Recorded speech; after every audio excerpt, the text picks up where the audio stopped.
Welcome to the Living Wholehearted podcast, where we're helping leaders live with integrity. Whether you're a single parent or a CEO, you're a leader. How you lead matters. Well, I am so excited. I know Jeff is going to be a little jealous that I get to do this interview myself. But I want to introduce you to two beautiful women. One of them is a woman that I know from church, and I'm actually just getting to know her. So I'm really excited to hear more of her story and the impact that God is having through her. And we have a special guest with her, and it's her niece, her mentee. So I'm excited to let them introduce themselves. I've got Ebony Clark. Ebony, tell us a little bit more about who you are. Thank you for having me and having us. Super excited. So my name is Ebony Sloan Clark. I always like to throw out that I'm a Portland native, born and raised. So in my day job, I'm the director of Multnomah County Behavioral Health, and I've been at the county for about 10 years. I have been in the practice of social work, both in nonprofit and in the public sector, for about 20 years, even though I might not look like it. And so, yes, also a licensed clinical social worker. I actually served 2 terms on the Oregon Board of Social Work. Last term, I had a period where I was the chair. And so I literally wrapped up my last day last week on the Oregon Board of Social Work. So I do that. And then also on the side, I do a little bit of consulting specific to diversity, equity, and inclusion. And so been married for 17 years, have 2 boys, 8 years old and 13 years old. And so, yeah, that's just a little bit about me. And so the special guest that we have is my niece, Julia Adebawo, and she's 23 years old. And I also mentor her just because as an African American, we really believe in reaching back and giving back. And so that has been one of my promises and commitments to Julia. Oh, I love it. We're going to be able to unpack a bunch of different layers. But before we do that, Julia, tell us a little bit about you, your story, things you're passionate about right now. Well, hi, everyone. My name is Julia Adebawo, and like Ebony said, I'm 23 years old. Recently, officially, a year ago, graduated from Oregon State University with my bachelor's in science. I'm not a Oregon-born individual. I wish I could brag that way like Ebony. But I'm African. I'm Nigerian, Malian, and Congolese. Those are very big aspects of who I am, and I'm very proud. My passions, I think my biggest one is I'm going back and finding out who I am through the perspective of my people, through the perspective of everyone that's come before me, who are around me currently, and God willing in the future. So I think what I do, my passion is to do everything with a purpose, knowing that I have a burden to set a road for the next generation and to honor everyone that's been there before me. Oh, so good. We can end now. No, I'm kidding. Oh, okay, ladies. So let's talk a little bit. I'm curious, Ebony, when you gave all kinds of accolades and, your initials, I can picture your name and then all these things after your name. Tell us how you integrate your faith into the work that you're doing in both the public and sacred spaces. Yeah, well, I mean, honestly, again, being a Black woman and living in the Great Northwest, and, I live in Lake Oswego at this moment, I have to rely on my faith to continue to keep me inspired and to help comfort me in kind of the experiences and all aspects that I go through specific to racism, discrimination, and oppression. And so, I think just naturally, I grew up in the church. And so, God, clearly has always had a purpose for me. I want to back up a little bit. So, again, my father and stepsister are Native American from the Warm Springs tribe. And the woman that I call my grandmother is white. My husband is white. I have Micronesian in my family. I have Latinx in my family. And so I say all of this because I think that God, put me in this place of experiencing difference and being able to experience that in a beautiful way and just naturally learning how to leverage the differences of others to pour into my heart and soul for strength. And so I feel like propelling myself, I've always found myself in these discussions in my community or my workplace specific to racial reconciliation. And, every time I've tried to pull myself out of it, I find myself right back in it. Thus, I'm like, okay, I understand what God's purpose is for me. And so, rambling a little bit, but I think that it's just something that has just always been true and there. And so as I reflect back on my childhood to just present day, I can just see how God was training me and preparing me. And it's so obvious now, even though it wasn't clear back then. Yeah, you're saying something that I think is resonating with our listeners of sometimes you think you want to run from the car. You keep trying to get out and going, I'm not prepared for this, or I'm getting tired of this, and you find yourself right back there. And so there's a surrendering to just saying, this is what you're made for. So Right, okay. Exactly. Yeah, and as I watch you, Ebony, it's evident. God is just using and he's giving you favor and opening doors for such a time as this. So talk about how did you get into your passion? I mean, you're 23, so let's speak about what are the moments in your story that have shaped where you are today? I think it all starts with my lineage. It's rare to have a person of African descent who is so diverse. Normally, you're within your region. So as a West African, Central African, South African, East African, North African. But I'm privileged to be both Central and West African. So I think my understanding of the world started so diverse. And religion, because of the different areas, was also very diverse. So my relationship with myself and with God has been completely unique. And I'm at that time, I think, as a 23-year-old, obviously I have a long way to go to really understand the message and the pathway that's God sending to me. But I think he had already prepared me from the very beginning to be used to diversity, to be used to the different paths so that I can truly listen. And that's how I've lived the world. So before I even knew what religion was or who I was going to identify as, because I was raised Muslim before I became Christian. So, and I understand African tradition and perspective. So all of that is encompassed into, I think, a beautiful and unique experience for me in religion. And I'm even extra lucky because I have Ebony who can guide me. And the cool thing about it that she doesn't give herself enough credit is she's able to tap into the different places and the different levels that everyone's at. And because of that, I think it's been so helpful to have someone I can go back to and just say, hey, I feel like I've moved on to the next step, but something feels incomplete. Like, where's the period? Do I need an exclamation point? I think, again, when you start from that basicness of what centers you, what moves you, who's your focal point, who's that person that you can go to and be like, hey, I'm overwhelmed. I'm only 23. I don't know what this world is.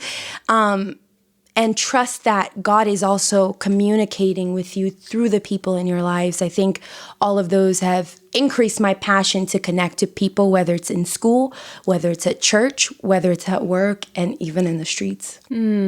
Okay, I can mirror back a ton of that, but I'm going to snag just a few pieces. And one of them I heard was you're having courage to actually ask another woman to say, am I missing something? I mean, that's profound to be willing to do that and to submit yourself under someone that you trust, of course. And then Ebony, you being there for those moments. And she's saying you're meeting her right where she's at instead of expecting her to be where you are.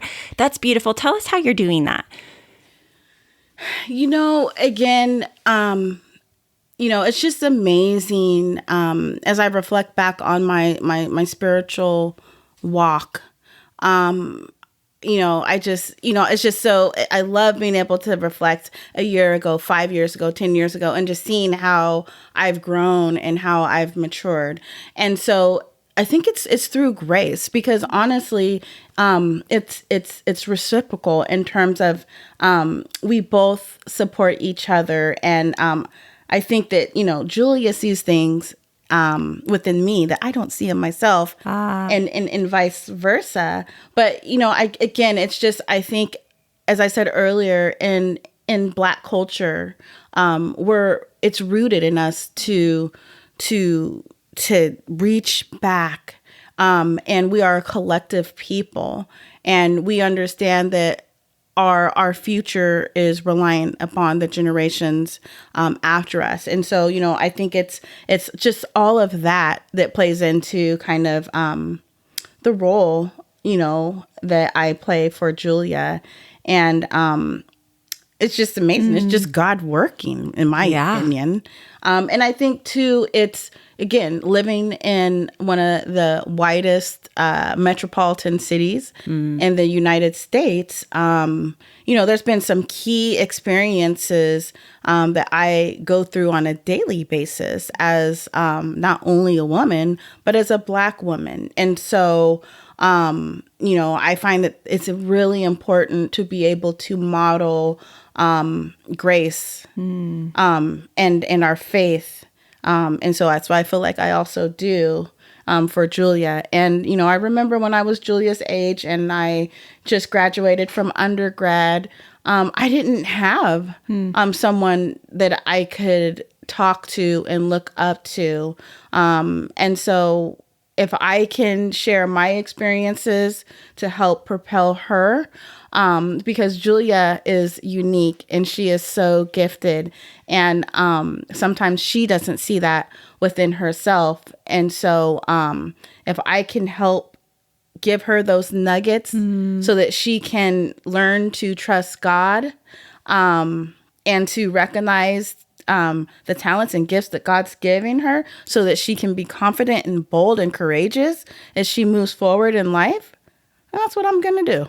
Amen. And you might never see the full fruition of that, but we all need that. We need other people to fan the flame in us, especially in this time in our life. And okay, so unpack for us. I mean, I can go like 5 different directions. I've got so many more questions for you, Julia, but I am wondering, when you guys are talking about racial reconciliation and being a Black woman, especially in the widest part of the U.S., I think you said, metropolitan area, and we have a lot of reasons why that is with the history of Oregon. Speak to what that's like for you women, and feel free to expand that beyond Oregon if you'd like. But help the listeners understand what that means and how that is impacting you. Yeah. Well, I think that, we as Americans have this issue of continuing to be impacted by structural racism. And I believe that dominant culture, American society, has such a hard time being able to acknowledge that. And because we can't acknowledge it, then there's this lack of awareness. And then within that, oftentimes dominant culture is not reflecting on how did we get to where we're at, specific to the colonization, and, the stealing of the land of the American Indians, and in the years of chattel slavery. So, I think it's important to always kind of set the context, and maybe some of you all have seen this image where, a lot of times, as a Black woman, it's kind of like, well, why aren't you at my level? And, it's about pulling yourself up by your bootstraps. And as long as you work hard, then you'll get your just reward. And, it's no one's fault except for your own if you're not seeing yourself in these places that you're wanting to. But if African Americans and white people arrived to a land at the same time with all of the same opportunities, then I say, then let's do some comparison. But how long did chattel slavery last? And then even after people were emancipated or freed, there still was issues of the Jim Crow laws. And then let's propel ourselves into present day. We still see the issues of racism. And so I almost like to say that white people have had hundreds of years of a head start. So, I just like to set that context. But, that said, I have to prove myself. There's this thing that Black people talk about, and it's called the Black tax, where whether people want to admit it or not, or whether people recognize it or not, Black people have to work harder to prove themselves because of the issues of conscious and subconscious judgment and racism. And so sometimes that's hard where, I find myself, not nowadays as much, but, early on in my career, finding myself having to list my credentials in order to even be given a seat at the table in a sense. And then if you add my appearance, I'm 43 years old. I like to think I'm 30. I look like I'm 30, but You do, I would say. Younger. Looking younger too. And so it's just these various layers. And so constantly kind of having to prove myself. But what I've learned is I've learned to be bold. I've learned to be courageous. And I've learned to be direct in naming some things so that then I can help do my piece in trying to shatter some of that, so that then I don't have to consistently experience that, and hopefully people behind me or that are to come won't have to experience that. So well said. Julia, what do you want to add to that? To expand that, I think for me, the way I also tackle it, having a global experience also changes that, because not only am I a Black woman, but I identify as African. So there's a level of colonialism back home that's very much attached to chattel slavery that's connected here. So I guess what happened was the biggest thing that I think is hard for my generation is finally we have access to our stories. Finally, we have access to the perspective of our people, which is very important, because I can only speak for myself, but everything I've learned has come from the dominant culture's perspective. So when I've been privileged enough to, again, I have to thank God for where I was born, the family I fall into, and the privilege of having so much information available, because I realize, when you go back and you speak to your mom and you speak to your grandma and you speak to your great grandma, you realize, and I have the privilege, my great grandma is still alive, so I get to hear the stories from her, and she tells me about her mother, and so I got to track the line of pain, and from my great grandma, I got to hear a snippet of who we were, and that's when that transforms you. So my generation is at least for me, going through this awakening of knowing who you were. And it's hard to know that your history was hidden from you.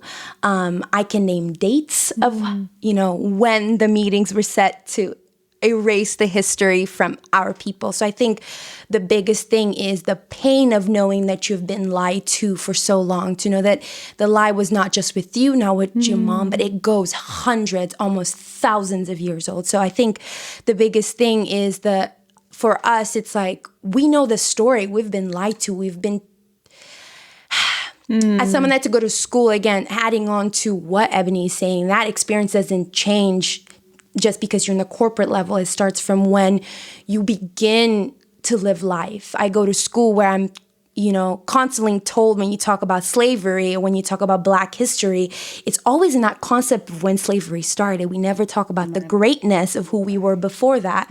So I guess the biggest thing is acknowledgement of who we are as a people. And our strength. And our strength. Our resiliency. The deepness of our culture. And how it's important not only for Black people, it's important for the human race, because don't forget, the first mother was Black. So she has always kept and holded our story. And if we know her story, we know all of our stories. And then it just makes me think about too, and I'm stealing the saying from someone that I know. I wonder who it is.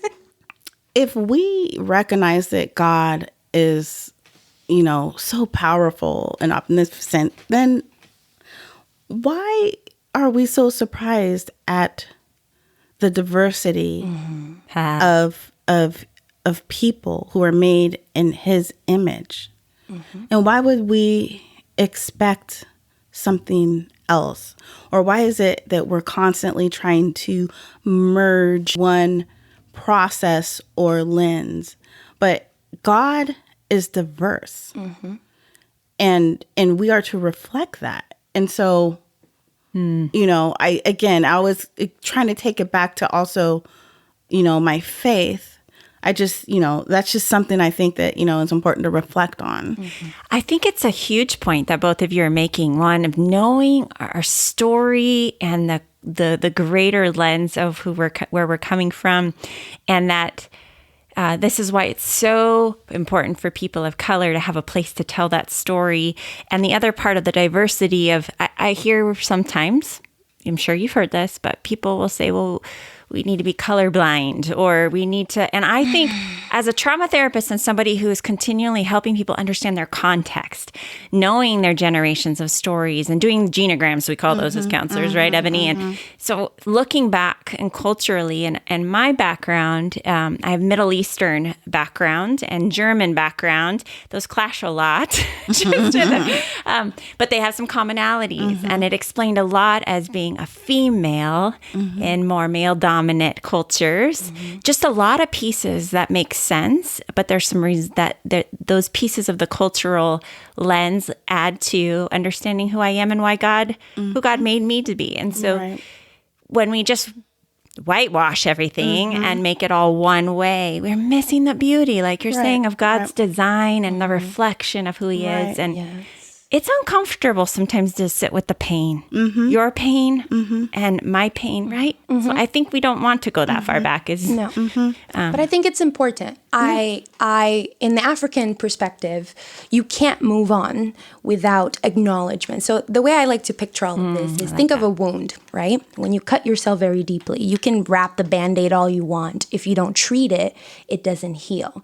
So what's going on here is years of never sitting down and opening that Band-Aid and cleaning it.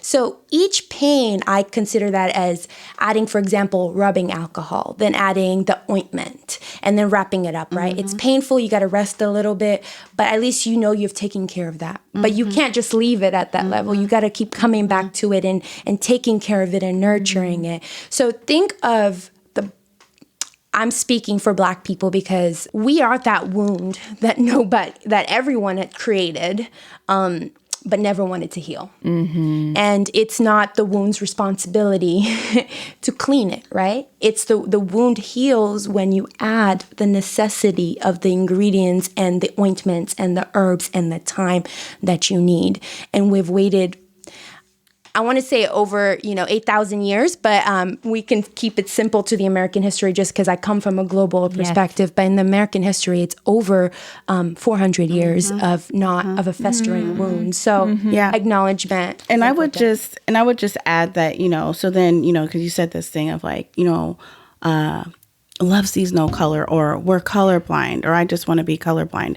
And what that does is that dismisses and invalidates the experience of the pain and the trauma. And what it also does is it dismisses my strength of who I am based on how I show up in the skin that I'm in. So, I think that that's really important. So, yeah. Oh, ladies, I feel like I want to extend this to 10 episodes. There's so much wealth of wisdom. And I mean, are you always impressed like this with her? I mean, 23. My goodness, girl. Yes. But okay, so I want you both to pause. I want you to listen to the Holy Spirit and say, okay, I've got a chance to say one thing, one principle that God has been speaking and is laying on your heart that you want to speak to the audience right now. I sense that there's something from each of you. Yes. So Yes. say it. It's all yours. So, I think it's important to lean into our current time. And, I think it's important for us to really think about why we see the movement that we're seeing play out right now. And what I want to acknowledge and what I want to say is, while it's hard to acknowledge and admit the issues of racism, while it's hard to acknowledge and admit that many people have continued to reinforce that, whether it's from an individual or corporate level, whether it's from conscious or subconscious, oftentimes what happens is as white people start to get into this place of an awakening, they want to go to people of color and say, what should I do? Tell me about this. And, it's a burden for people of color to have to, first of all, prove that there's issues still around racism, and then educate you on what those issues are, and then to hold your hand while you go through your emotional breakdown, and then tell you and give you strategies to fix it. You don't have to be an expert to undo racism. And it's not the responsibility of people of color. And if people of color had the ability, racism would have been a non-factor years ago, 100 years ago. And honestly, this issue, it's a white people issue. And it's time, and I say it in love, for white people to search their heart and do their own work. Because again, you do not have to be an expert to undo racism. How do you follow that? Just to add on to that, everything that Ebony has said, especially about the work, I think to add on to the work is also really digging in and knowing our true history.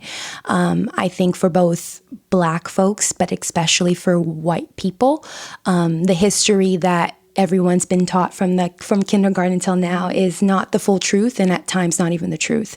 So it's being able to sit down and really knowing your history. It doesn't have to be globally. We can start with our country, but also just knowing, how did we get here? Again, that question is, because you can trace them back to the first court case in the United States. So it's ingrained in the system. So I think it's definitely knowing our history, our true history, and realizing that no history is beautiful. There's ups and downs, but that's how you move on, and that's how you go up to the next level. So I really encourage that. And the last thing that I would say is to give space for our people of color, especially our Black people. Right now, it's more, the pain is very out there, but it's always been out there. And right now, I think using your ability to ¿cómo on dit ça? Just to introduce the word, but using a slight bit of the privilege that you have to do the work ahead. Don't wait for a person of color to do it for you. Do your studying, create that space, and most of all, respect. Yes. And I know time is up, but rather than listening, we want folks to listen actively, but get to a place of action so that then we can get to a place of sustained change. Thank you for joining us in being a leader committed to shrinking the integrity gap between the values we espouse and the values we actually live out in practice.